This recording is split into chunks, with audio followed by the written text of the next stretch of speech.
ស្រឡាញ់បានតែដំបូងថវីហើយនឹងវិចិត្របានរៀបការនឹងគ្នាបន្ទាប់ពីស្រឡាញ់មើលចិត្តគ្នាអស់រយៈពេល1ឆ្នាំដោយសារវិចិត្រមានការងារច្បាស់លាស់និងមានផ្ទះនៅស្រាប់នៅពេលដែលរៀបការរួចឆាវីបានរើមកនៅផ្ទះខាងវិចិត្រចាប់ពីថ្ងៃនេះតទៅអូនគឺជាប្រពន្ធបងហើយរាល់អ្វីដែលនៅក្នុងផ្ទះនេះអូនអាចយកប្រើការបានតាមចិត្តណាអូនសម្លាញ់ចិត្តទោះបីអូនជាប្រពន្ធបងតែរបស់បងនៅតែជារបស់បងចឹងហើយណាអូនក៏នៅក្រែងចិត្តរបស់បងផងដែរអូនធ្វើដូចជាបងនឹងអ្នកណាតែបងនៅក្នុងនឹងអ្វីក៏ដែរអូនប្រើចោះអូនបាច់ក្រែងចិត្តបងទេរបស់បងក៏ដូចជារបស់អូនផងដែរបន្ទាប់ពីនិយាយចប់អ្នកទាំងពីរក៏បានចាយផ្លូវគ្នាដើម្បីទៅរៀបចំបន្ទប់និងរបស់របររៀងៗខ្លួន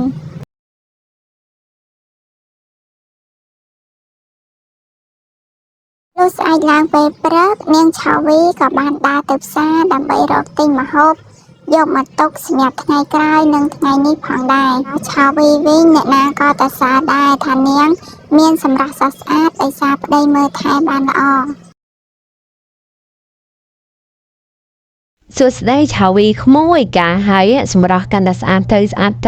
ធ្វើម៉េចទៀតបានប្តីអ្នកមានវាស្រួលអញ្ចឹងហើយណាក្មួយហើយក្មួយមកមានការអីខ្ញុំរកទិញបន្លែនិងផ្លែឈើខ្លះៗអញ្ចឹងមីងយកផ្លែនោះដាក់ឲ្យខ្ញុំមួយថងមកណាមីងចាក្មួយចាំមីងរៀបចំឲ្យនេះក្មួយរួចហើយទាំងអស់នេះអស់ចំនួនតែ 20000 រៀលទេណាក្មួយចាមីងនេះលុយអញ្ចឹងខ្ញុំទៅសិនហើយមីងចាក្មួយថ្ងៃក្រោយកុំភ្លេចមកជួយទិញមីងផងណាសុខសប្បាយតាមផ្លូវក្មួយហើយនិយាយអំពីនាវិចិត្រតាំងពីការហើយនិយាយទៅស្រឡាញ់ឆាវីខ្លាំងមែនទែន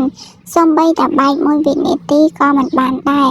នៅគៀកកាយរហូតតែម៉ោងឆ្នាំក្រោយមកឆាវីក៏បង្កើតបានកូនប្រុសមួយដែលសែនខ្ជូតហើយសម្រស់របស់នាងក៏បាក់ទៅតាមនឹងដោយសារនាងគិតគូរពីការចាយវាយនៅក្នុងគ្រួសារផងដែរពាក្យចាស់លោកពោលថាមានកូនមួយអ្វីក៏ប្រែប្រួលបើមើលពីនាវិចិត្រវិញបន្ទាប់ពីឆាវីបាក់សម្រស់ទៅគេក៏តាក់ទងជាមួយនឹងស្រីក្មេងម្នាក់ទៀតបានវិចិត្រខ្ញុំចង់បានខោអាវនឹងខានទៀតបងអាចទិញឲ្យអូនបានអត់អូនចង់បានច្រើនយកទៅកាត់ក្នុងតូដើម្បីសិតទៀតថ្ងៃមួយនេះតើបងទៅយ៉ាងណាដែរបានអូនសម្លាញ់អូនឯងចង់ទិញអីក៏បានដែរចាំបងអ្នកចេញលុយឲ្យអូនទាំងអស់មិនថាអីក៏ដោយបងចេញឲ្យទាំងអស់អូនត្រូវបានមកស្រឡាញ់ណែអូនសម្លាញ់ចិត្តឲ្យតែអូនស្រឡាញ់មានស្រីមកវិចិត្រមិនដែលមកផ្ទះលឿនទេចំណែកនាងឆាវីតែងតែអង្គុយរងចាំប្តីរហូតដល់ជិតភ្លឺទើបប្តីត្រឡប់មកវិញថ្ងៃខ្លះនាងមិនបានដេកមិនបានពួនក៏មានផងដែរ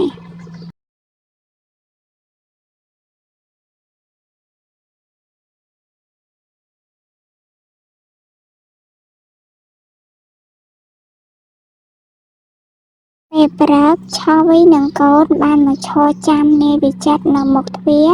ដើម្បីសួរនាំអំពីរឿងបញ្ហាការងារឬអ្វីដែលវិចិត្រមកផ្ទះជប់រាល់ថ្ងៃពេកបងវិចិត្រតើបងនឹងទៅណាបានទៅរាល់ថ្ងៃនឹងមិនដែលមកផ្ទះសោះហើយថ្ងៃខ្លះបែរជាមកផ្ទះជប់បែបនេះបងមានបញ្ហាការងារអីមែនទេអាចប្រាប់អូននិងកូនបានមានស្អីទេគ្រាន់តែថ្ងៃខ្លះបងនឹងធ្វើការហាត់ពេកក៏ដេកនៅក្រុមហ៊ុនទៅខ្ជិលបាក់ត្រឡប់មកផ្ទះវិញហើយណាមួយបងក៏ក្រៅព្រឹកឡើងមកធ្វើការធម្មតាអញ្ចឹងបងមិនចាំមកផ្ទះនាំតែអស់ខាតសាំងហ្នឹងហើយតែប៉ុណ្ណឹងឯងហើយអូនឯងបាយស៊ូមកបងខ្លាំងពេកទេបងពេលខ្លះបងក៏ធុញណាស់តែយ៉ាងហោចណាស់បងក៏ប្រាប់ខ្ញុំមួយម៉ាត់តែកុំឲ្យខ្ញុំនិងកូននឹងនៅរងចាំបងចឹងបងចង់មកវិញបានក៏មកគួរតែឆានប្រាប់ខ្ញុំមួយម៉ាត់ឲ្យអស់អូនឯងនៅតែផ្ទះសោះអីក៏រឿងច្រើនម៉េចថ្ងៃក្រោយបើសិនអូនក៏នៅផ្ទះអូនឯងពិបាកពេកចឹងអូនឯងទៅធ្វើការទៅទោះបងនៅផ្ទះម្ដងអីក៏វេទនាម៉េចលុយក៏មានចាយស្រាប់អីក៏មានចាយស្រាប់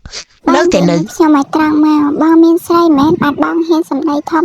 តាប្រពន្ធកូនបែបនេះរាល់ថ្ងៃខ្ញុំមិនដែលហ៊ានដកលុយបងទៅទិញអ្វីមកតុបតែងខ្លួនសម្ដីសារគ្រួសារនេះមិនសូវចុះសម្រងបើនិយាយអំពីនាងឆាវីហើយនឹងកូន